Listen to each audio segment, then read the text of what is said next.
Hello dear, कैसे हैं आप सभी लोग। मैं हूं आपका अपना दोस्त यूनुस और इस चैनल में आप सभी का तहे दिल से स्वागत है। आज से हम लोगों का नया अध्याय शुरू होगा, जो कि अध्याय का नाम है मापन के अनुप्रयोग। ये मापन के अनुप्रयोग नवोदय में अगर हम बात कर लेते हैं तो ये 8वां लेसन है, यानी कि ये 8वां अध्याय है। और ये 8वें अध्याय में आप लोगों का जो प्रश्न आता है वो कुछ इस तरह से प्रश्न आते हैं, जैसा कि आप यहाँ पर देख पा रहे हैं। यहाँ पे कह रहा है कि 8135 ग्राम बराबर होगा, ठीक है ना। तो हम सभी को पता है कि यहाँ पर 1 किग्रा में, यानी कि 1 kg की अगर हम बात कर लेते हैं तो उसमें 1000 ग्राम होता है। कितना ग्राम होता है? 1000 ग्राम होता है। तो बताइए, 1 किग्रा बराबर 1000 ग्राम, तो 8 किग्रा का मतलब क्या हो जाएगा? 8000। तो यानी कि यहाँ पर देखेंगे 8135 ग्राम का मतलब हो गया कि 8 किग्रा होगा। कितना किग्रा होगा? 8 किग्रा। हालांकि सब में 8 किग्रा है, इसमें किसी में कोई कमी नहीं है कि किसी में 8 किग्रा से कम लिखा हो, लेकिन ये वाला जो है ऑप्शन एकदम गलत है, इसको छोड़ दीजिए। बाकी इन तीनों में 8 किग्रा लिखा हुआ है। 8 किग्रा के बाद यहाँ पर बचता है 135, यानी 135 ग्राम और बचा हुआ है। तो 153 है, 35 है, लेकिन ये 135 ग्राम है। इस तरह से हमारा ये ऑप्शन सही होगा, ठीक है ना। तो मापन के अनुप्रयोग के जो क्वेश्चंस हैं कुछ इस तरह से आपके एग्जाम में आते हैं, यानी कि आपको क्या करना होता है, इसे कन्वर्ट करना होता है। मीटर को सेंटीमीटर में, सेंटीमीटर को डेकामीटर में, डेसीमीटर में, ये इस तरह से इसको कन्वर्जन होता है। फिलहाल यहाँ पर देखेंगे दूसरा जो प्रश्न है, दूसरा प्रश्न में कह रहा है कि 1 डेकामीटर बराबर कितने सेंटीमीटर के होगा, ठीक है ना। तो हम सभी को पता है कि 1 डेकामीटर बराबर जो होता है, डेकामीटर बराबर होता है 10 मीटर की। कितने मीटर के बराबर होता है? 10 मीटर के बराबर होता है। लेकिन यहां पर जो हमें लिखना है वो सेंटीमीटर में लिखना है, जबकि हमें ये भी पता है कि 1 मीटर में जो है 100 सेंटीमीटर होता है। यानी कि अगर हम 1 मीटर की बात कर लेते हैं, 1 मीटर में जो है 100 सेंटीमीटर होता है, ठीक है। तो हमें क्या करना है, 1 डेकामीटर को सेंटीमीटर में बदलना है। तो भाई अब आप देखिए कि 1 डेका में कितना मीटर होता है, जो है 10 मीटर होता है।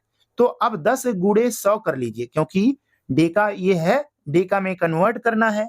तो हम क्या कर लेंगे, लिखेंगे 1 डेका बराबर 10 मीटर, और इसी में जो है 100 का और गुणा कर लें, तो 100 का और गुणा कर लेंगे तो ये किस में कन्वर्ट हो जाएगा? सेंटीमीटर में। तो टोटल हम इसमें मल्टीप्लाई कर लें तो कितना हो जाएगा? 1000 सेंटीमीटर में ये कन्वर्ट हो जाएगा, ठीक है ना। किसमें कन्वर्ट हो जाएगा? 1000 सेंटीमीटर में, ठीक है।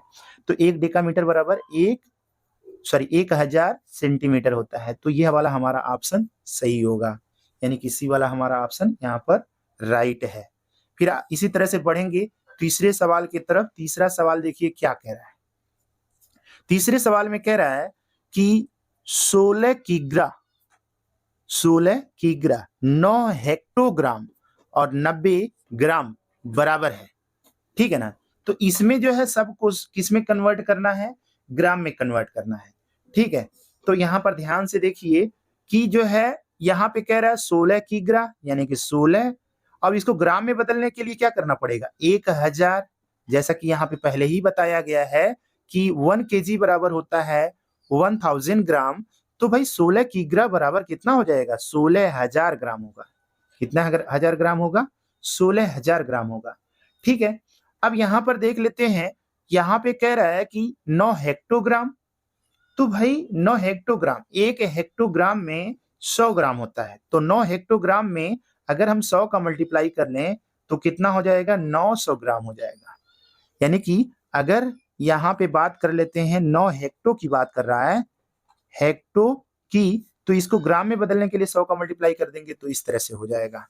अब इसी तरह से क्या कह रहा है? 90 ग्राम। तो भाई 90 ग्राम को आप ऐसे लिख लीजिए, अब जोड़ लीजिए, देखिए कितना हो जाएगा ग्राम। तो अब तीनों को इकट्ठा कर लेंगे तो ये हो जाएगा 9, 9, 6, 1, इकाई दहाई सैकड़ा हजार 10,000, कितना हो जाएगा 16,990 ग्राम। 16,990 ग्राम। कौन सा ऑप्शन सही होगा भाई? ये हमारा ऑप्शन जो है कौन सा सही होगा? 16,900। ये तो बी वाला हमारा ऑप्शन सही हो रहा है, तो बी वाला हमारा ऑप्शन ये राइट होगा, 16,990 ग्राम। ठीक है, अब अगला प्रश्न देख लेते हैं। अगला प्रश्न जो है आपका देखेंगे, चौथा प्रश्न क्या कह रहा है। चौथे प्रश्न में कह रहा है कि सुधा ने क्या किया, 2 किग्रा और 350 ग्राम का सेब ली। तो 2 केजी 350 ग्राम। फिर कह रहा है 3 किग्रा, तो भाई 3 किग्रा कितना 800 ग्राम। और यहां पर देखिए ये 1 लिखा हुआ है, ठीक है ना। 1 किग्रा यानी 1 किग्रा और कितना 450 ग्राम केले खरीदती है, 450 ग्राम केले खरीदते हैं। अब बताओ सबको इकट्ठा कर लीजिए। तो ग्राम को ग्राम की जगह पे जोड़िए और किग्रा को किग्रा में जोड़कर ऐसे तुरंत लिख दीजिए, आप आंसर आपका आ जाएगा। 0 हो गया, 5 और 5 10 को 0, हाथ में आया 1, 8 4 12, 12 4 16, 16 को 6 कैरी मिल गया 1।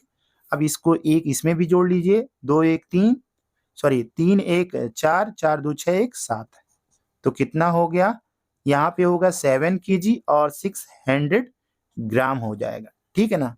तो कौन सा ऑप्शन हमारा ये राइट होगा, ये वाला ऑप्शन राइट होगा, ठीक है ना।